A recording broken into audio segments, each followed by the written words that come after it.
Welcome everybody to the Scale Up Show. This is your host, Ryan Staley here. I have a very special guest with me today. I have Steve Phillips. Steve is the CEO of Zappi and the chair of the MRS Sustainability Council. He's been a regular speaker on the topic on consumer purchase journeys and actually won the Best New Thinking Award at the MRS conference and is a recipient of both the ARF Great Mind Certificate and the UK Industries Innovation Award. Steve, welcome, man. Happy to have you on. Thank you, Ryan. Really good to be here. Yeah, I'm super excited. So you're doing some amazing things, and I'm really excited to jump in, but I want everyone to have a context of where you're at kind of in your journey as a CEO. And so let's do a quick revenue rundown. So if we're looking at this, where are you at ARR-wise? So we did $50 million last year. We're looking at probably somewhere between 65 to 70 this year. We're trying to push our growth rate. We've been growing at roughly 30% a year for the last few years, and we're trying to push that to more like 35 to 40% this year. So we will see how successful we are in those endeavors. That's fantastic, man. You're absolutely killing it. Are you bootstrapped or funded? So we're funded. We've got a couple of VCs, a couple of small scale VCs, one that came in 2016, and then one that came in a couple of years after that. So we've taken on some capital. Advisors keep on telling me that we're very capital efficient. I think that's a compliment. I can never quite understand. But so we've taken on some capital, but we're still, management and staff still own just about a majority of the equity, I think. Well, so I think that's a compliment in the business world from normal people, but then sometimes investors look at it as like, dude, you're not pushing it hard enough. Yeah, exactly. One of our investors did once say to me, Steve, we've never invested in a profitable company. We've never been invested in a profitable company. We want high growth. And so there's clear instruction of what we're supposed to be doing.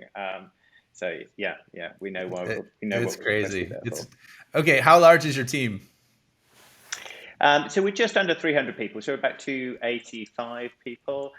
We've got three core areas. So I'm in the UK. We've got a big programming team, sales and marketing team. The president of the company who manages the day-to-day operations, he sits in Boston. We've got most of our revenue, most of our client base is in the States. So we've got various offices in the States, but Boston is our sort of headquarters there. And then we've got a development function, a very strong development function in Cape Town. Those are our three key places, and then we have little offices around the world, whether that's Singapore or Germany or France. Or whatever.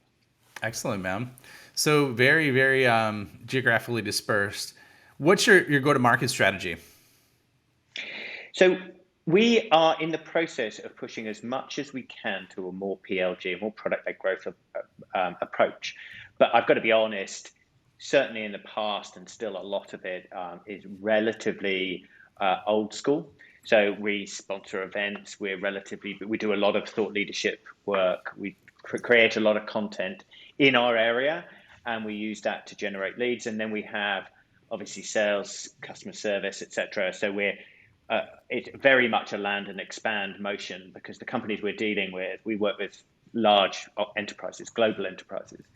And they obviously have a large amount of TAM that you can address, and that means that you're continuously chasing new buying centers, new markets, new brands within those companies, etc. So it's relatively analog, but we're in the process of digitizing that land and expand motion. Excellent. And then what about your solution? Can you just describe the outcomes it creates, exactly what it does? I can. So my background is in consumer insights as a market researcher, and I've worked in consulting companies in market research. So I know what delivering great consumer insights is around. So people would go off and craft a questionnaire, get some data from respondents about a new ad campaign or a new product or service. And then they would create a report, write that report, go and present it. So what our software does is automates that entire function. So we're a bit like SurveyMonkey, but for experts, an expert-led SurveyMonkey. So we are doing, our clients are used to working with high-end consulting companies, and they choose us as a way of making that consulting come through software and so be significantly faster and significantly cheaper. I mean, when we went to market, when we launched 9 years ago, our core proposition was we take something that at the moment takes 4 weeks and we do it in 4 hours, and we take something that costs $20,000 and make it $2,000. And so that's the core, that's the essence of what we've done. Wow, it's a pretty compelling offer. So, all right, let's get into it. So I'm excited to dig into that because it's a very unique offering. And so, plus with your expertise in human behavior, I think that definitely plays into it. And so let's talk about how you kind of got to this point, right? There's a lot that's happened, but what was the journey to get to becoming a $50 million a year, going to be 65, 70 next year, at least, right? If you're not so capital efficient. What was the journey to get here? Because that's not very many companies get to that 50 million mark. So what was the journey like? Up and down, bumpy, I think we could say, along the way. I think when I started the company, and there's this debate in tech that is the first person you hire someone with domain expertise or technology expertise? And I had domain expertise. So I knew the industry we were trying to digitize really well. I'd worked in New York, I'd worked in Asia, I'd worked in the UK. I knew the market, I knew the players, I knew the offerings out there. So I knew that digitizing that world was a great way for a company to create value over a period of time. But I had no idea how to do it. So I didn't know the technology. I then found, I went through 3 or 4 potential partners, then found a small tech company that was doing an aspect of it and doing it really well. But their go-to-market motion was poor. Their business model was poor. They were a group of really smart technology people who didn't really understand the business or the domain. So that we ended up starting to work together, and then after a year or so, it was just working. So we merged the 2 companies, and then the CEO of that company became the CTO of Zappi. So effectively, what we've taken is my domain expertise and their technology expertise and aligned them, and that worked really well. So I think that is the core of why this has worked. Other companies have approached the same problem from a technology perspective, but not understanding the domain well, and some others have known the domain well, but tried to build the technology and haven't had those technology roots. And I think it's that combination. But that, as I said, I think that's a classic tech story. If you can combine really understanding the market you're trying to digitize and also having the digitization expertise and skills, then you're in a pretty good place. The other thing I should say is that we were first to market for doing this. Now, I have to say, this is after missing out on 2 or 3 previous trends. So I figured I'd have to get one of them right eventually, and this is the one I think that I got right. Bit of luck and timing. So wait a sec. So you had 2 or 3 failures before this one hit? Yeah. So I've opened. I've had 4 companies. I think 4 or 5 companies over my period of my life, and also thought about opening a company in an area and not done it. So those are some of the misses that you have to go, oh, I should have done that. I should have done that. Yeah. So everyone has their failures and also their successes. So I've had a few over the time, and the other companies I have been reasonably successful. I've built them, but they've been consulting companies, so they are not hugely valuable, pretty profitable, which is nice. Not hugely valuable and not very scalable. And it was partly the frustration of that lack of scalability that also pushed me in the technology direction. So that helped make me realize that what needed to be done was digitization. That's so good.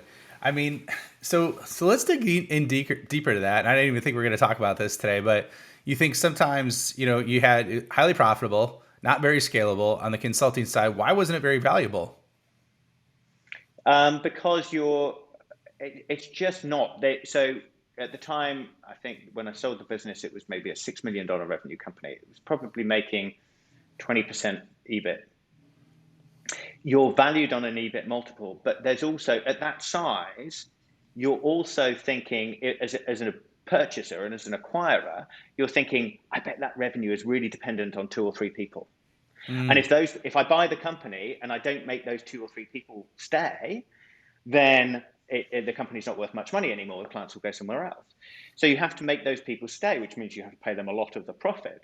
So it's just not a great business model. It's a nice lifestyle business, actually. So if you're happy not building value to sell, but creating a revenue stream, a profit stream, an income stream effectively for you as a person long term, then it works. It works better. But it's very frustrating if you want to build something for scale. And that's why, in the SaaS world with technology, even without the consulting services and support that you might normally give a client, most of our clients will still use the software because it's great and it solves their business problem. And so they would continue using it year after year after year, even if we reduce the service levels and reduce the consulting professional service side. So that's just very different from a consulting model where if you're not there, you don't get the next project. Yeah, it's funny because I was just talking to a person that I know who's at a very big fractional CMO organization, and so we were going back and forth on the differences between SaaS and consulting, and I mean the multiple alone on SaaS right now is ridiculous for some companies. I've seen as much as 35x of revenue, not even EBITDA, right? Yeah. And so you bring up a really, really good point. And so what was your pricing model there? Were you was it on retainer? Was it fractional work, or what was it like? Basically on labor. So a project would cost $20,000, and that's because you're charging out 10 people for X number of hours or whatever it might be. So it's an hours, really effectively it's an hours-based system. And charging by the hour, it's like lawyers, it's not a great business model, at least to help clients, because there is no incentive whatsoever to do something quickly. Mm-hmm. Because you're charging for time. So you have to even sometimes just give the impression that it's going to take you a long time. But actually, software is so much better than that because you're not even trying to suggest that there's a people component in it. So and it's obviously scalable. Yeah, definitely. And I love, and I didn't want to gloss over this. I think it was awesome. And you're the first person on this show, and literally I've interviewed, I don't know, probably about 20 founders over the last 2 months alone, and that's talked about how you have the domain expertise, and you're like, I don't have the technical expertise, but I know this stuff needs to be digitized, right? Because it's archaic. They had the tech expertise, but they didn't know the space clearly. So then that leads me to my next question is, all right, you have the domain expertise, you have the technical expertise. How did you find the revenue expertise? Well, I suppose, so we brought on, I mean, when we started, obviously I was doing all the sales and customer service and everything else, right? We started to bring in professional salespeople probably after about a year. I was very lucky. I found a guy in the States, a guy called Ryan Barry, who was just brilliant as a salesperson, but he was a lot more than that. He's ended up becoming president of the company. So No way. Okay, had, cool. yeah. So he not only had a view about how to sell, but also how to structure a sales function, and also had the same sort of experimental mindset that we did. So he grew up the ranks, effectively built the sales team, and at the same time we were also looking at, where does customer service sit? What sits on the platform? What sits on customer service? How do you have an expand function that works effectively cross-border?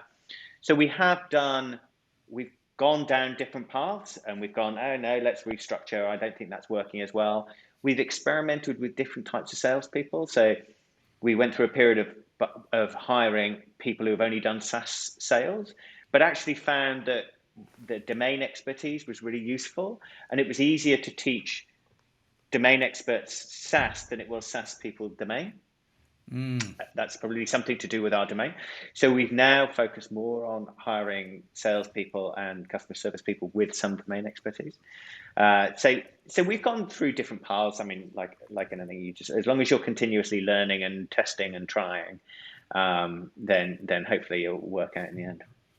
So, I mean, you've done something pretty impressive to get to 50 million without any product-led growth, which is like the hot girl at the party right now, or guy, if you will, right? How did you go? And let's take it by stages, right? Like, what was your journey from 0 to 1 in terms of creating that revenue from 0 to $1 million in ARR, and then next, I'd like to hit kind of the next stage.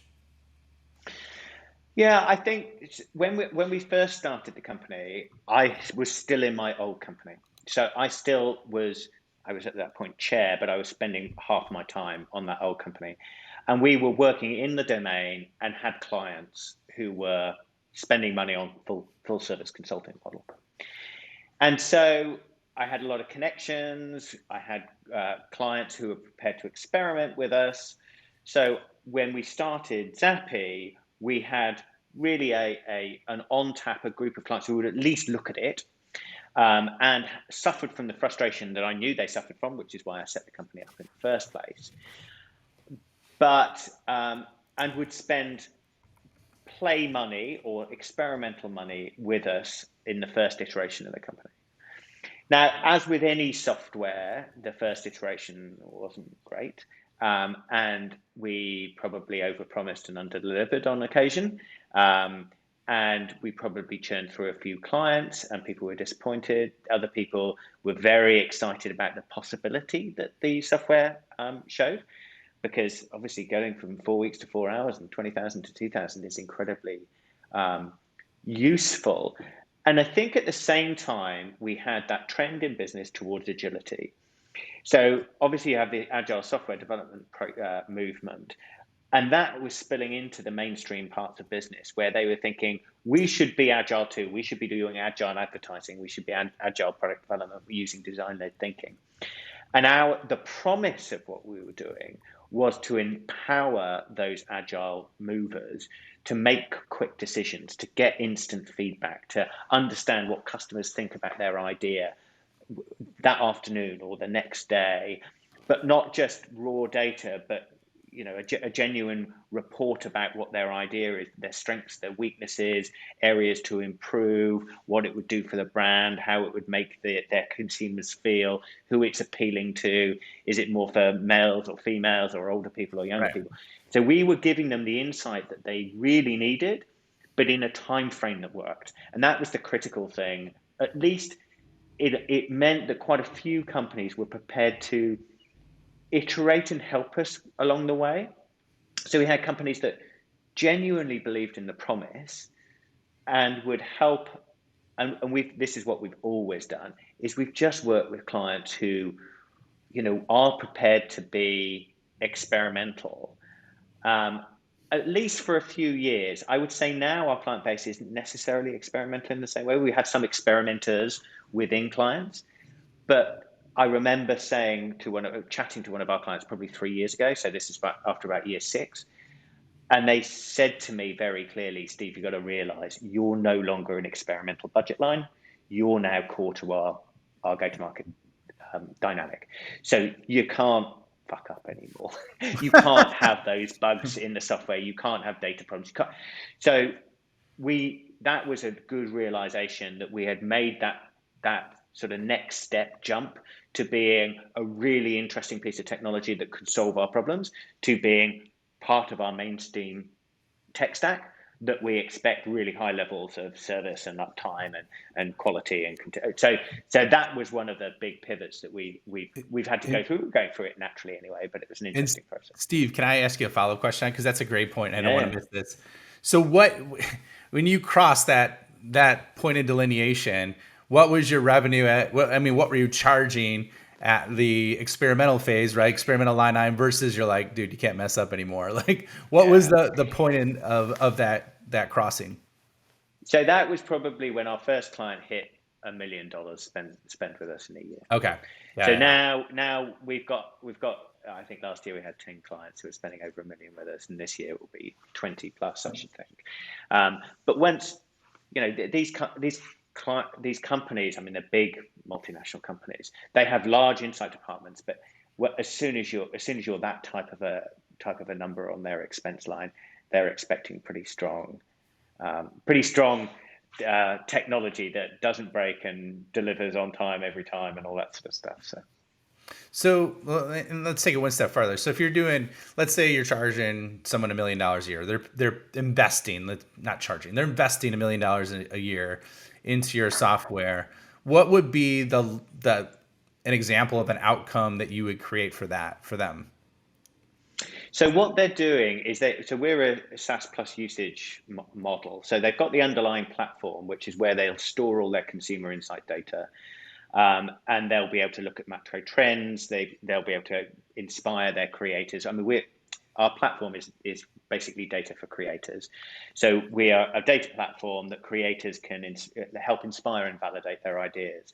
The inspiration piece is I've got all my data and I can start looking at trends. What do people in Thailand like? What type of advertising works with younger people in Texas or whatever it might be?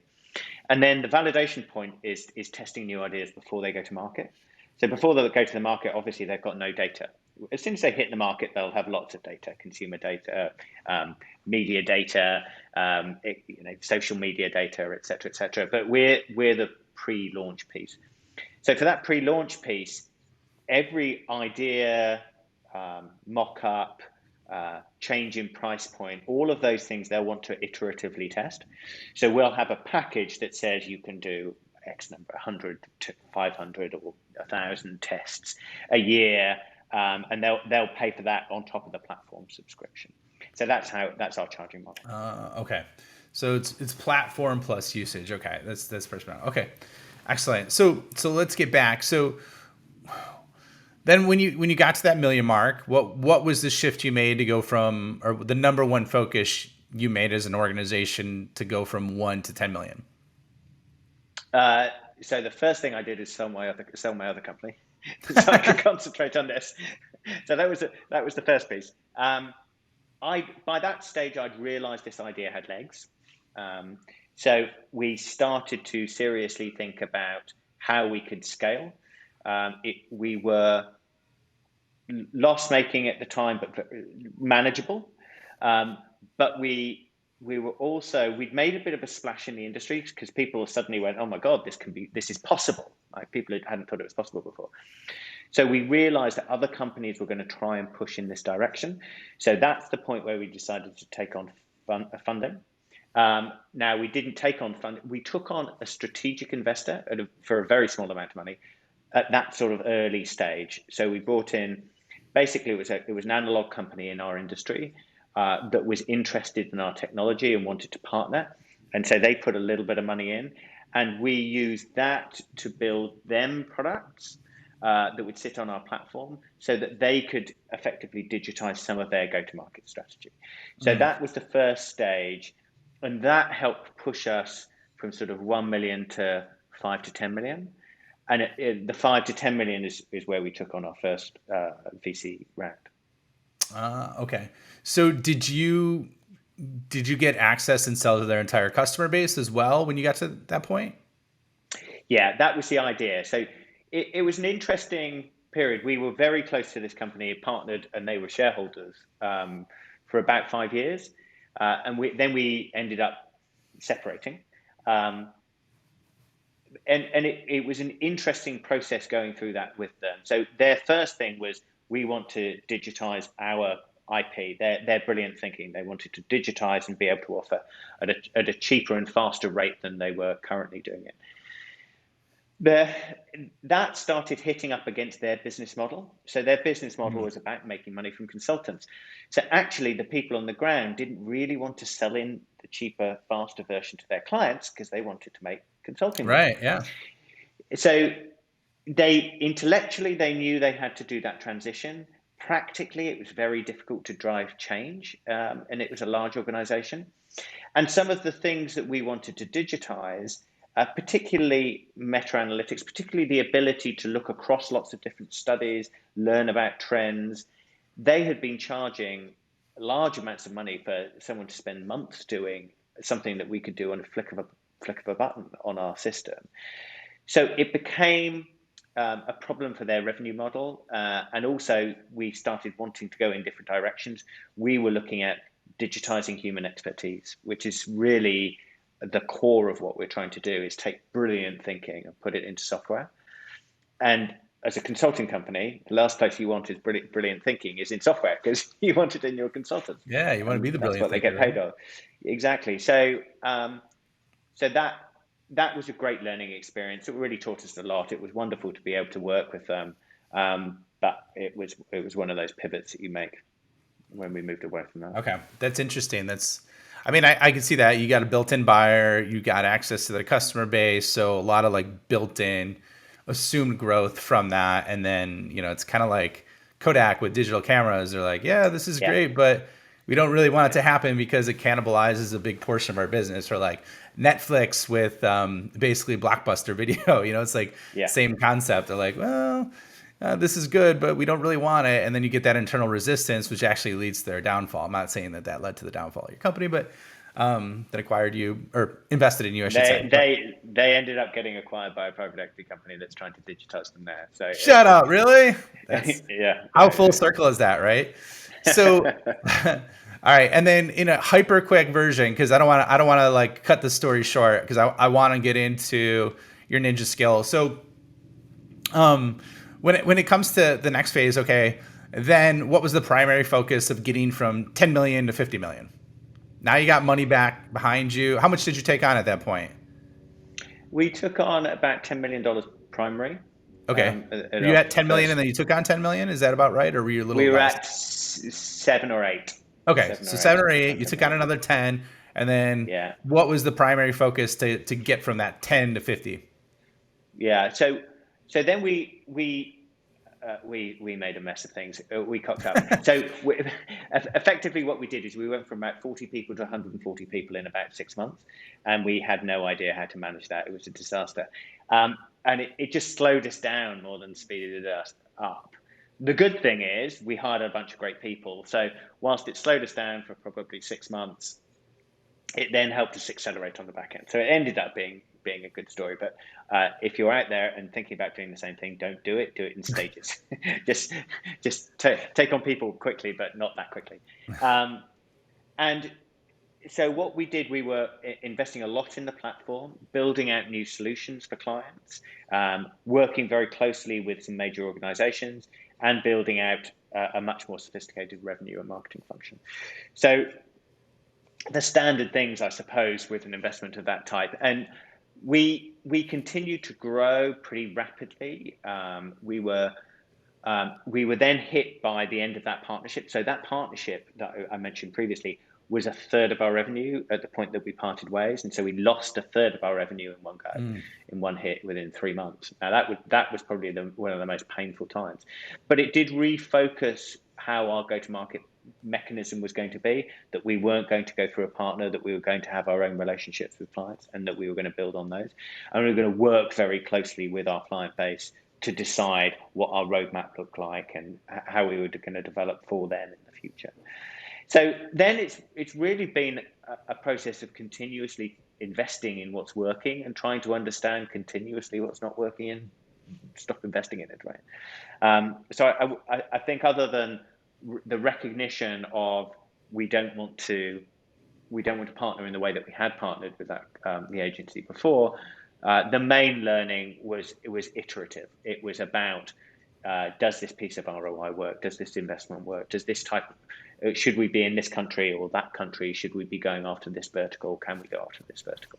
So it's a whole series of continuous experimentation in terms of understanding what's working and what's not working, and then double down on what works. Okay. So a lot of testing and iterating. All right. So talk to me a little bit about culture and autonomy, because I know that's something that you're really strong at. So like, what's your mental framework as the leader of the company in terms of how you approach leadership, autonomy, culture? How do you approach it? What's your framework, and what have you seen work really well?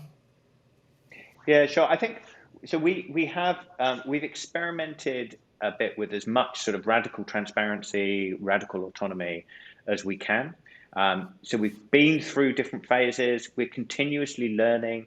We have, I think, a very positive culture. So we get very high employee satisfaction scores. We really, at the heart of it is trust and truth, I think. So we go into things automatically trusting people to do the right thing. And sometimes it doesn't happen, but we resist the idea of creating a rule for every time one individual fucks up, right?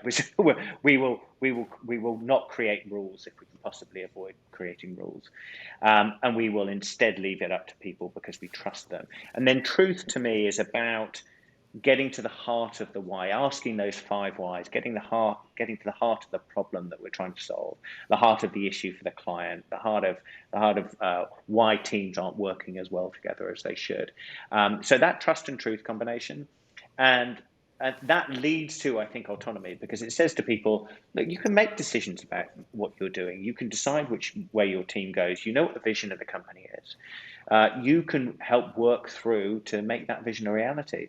And if that means spending some money, spend some money. If that means experimenting with a client, experiment with a client. If that means developing the software a particular way, do that. Do whatever you think is the best way of helping the company get towards its vision. And I think if you create that culture, and I have to say, things like the Netflix deck have been a huge impetus into some of the things we've done. We read widely on the subject, whether it's Reinventing Organizations by Frederick Laloux, whether it's looking at some of the stuff Zappos did in terms of holacracy. So that thinking, that reading around the subject does impact us. And then we've just taken what we think are the best ideas and implemented it in our own space and in our own way. I love that, man. So basically what I hear is basically instead of having them earn trust, assume trust or give them trust to begin with, get the 5 whys so that you could foundationally understand really what's important to them as individuals and like where they want to go, and then leverage an autonomy structure, and then you take best practices from Netflix, Zappos, other cultural juggernauts. And have you read the book Culture Code? Yes, I have. Okay. It's in fact it's on my desk. Okay, cool. That's what I thought of. And so, just as one follow-up question, that's a good, 3-4 step framework to take it one step farther when we're looking at that. You said you take the best of what you've seen work at Netflix and Zappos. Like, give me an example of what you mean by, some of those things that you just like. What was the single most impactful thing that you took from those organizations? So a couple of things. I mean, the obvious one is the expense policy from Netflix, which is treat the company's money as if it was your own, and that is our expense policy. So it's word for word the Netflix expense policy. We also do unlimited holidays, and both of those for me are an expression of trust. They are, we believe in you. We believe that you will do the right thing for yourself and the company. Mm-hmm. And they're the sorts of things that people talk about because they seem radical. But if you've ever experienced them, people are good people. 99% of the people you meet are trustworthy, decent people who want to do well. And if you're a good organization that treats them fairly and trusts them, then they'll treat you fairly and trust you. And I think that gets the heart of what we're trying to do. And then the tricky bit is maintaining it. So an example with actually our previous CFO, we'd had a good quarter, and I said to him, right, I'm going to tell everyone on our Friday roundup on all hands meeting that everyone can go that weekend, celebrate having a good quarter. This is under COVID, so we couldn't have a party, and say, take your friends, family out for a meal. And they said, okay, great idea, completely agree. Let's give everyone a budget. And I said, no, we're not going to do that. That's not what we do. It's not how we work. We just trust people to do the right thing. And of course, if we'd have given everyone a budget and said you can spend $150, people would spend $145 to $148 because that's. Whereas if we say to them, no, we trust you, just go do the right thing. And they went off and they did the right thing, and the average expenditure was $120, not $200. I was going to ask you what it was, so that's good. Okay. Yeah. So. And there are a few people who spent a lot more, and someone asked them why, and they said, oh, well, it was my grandparents were in town, so I took them out because I was so excited to be working for Zappi, and I wanted to tell my grandparents, and they were like, great, that's wonderful, that's lovely, it's exactly what I'd have done if my grandparents were in town. But it's always when we're at 300 people now. When it was 20 people, I knew everyone's name. At 300, it's hard. So it's harder to remember that you have to keep trusting, even people you haven't met, even people you don't know, because that's the core of the company, because that's what matters about culture. And so it's defending that, I think, becomes a job over time. Excellent, man. I love this. This is really, really good. It's got the wheels spinning, and I think you're doing some amazing things. So that's awesome that you have that trust, and then it's reciprocated back to you. So we're just about up on time. I'd love to spend more time with you, but we've already taken enough. So where can people find more about you, more about Zappi, and what you're doing?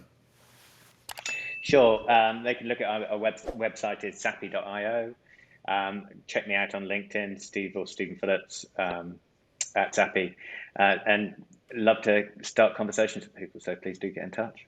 Excellent, man. Well, it was a pleasure having you on the show. Thank you so much, Steve.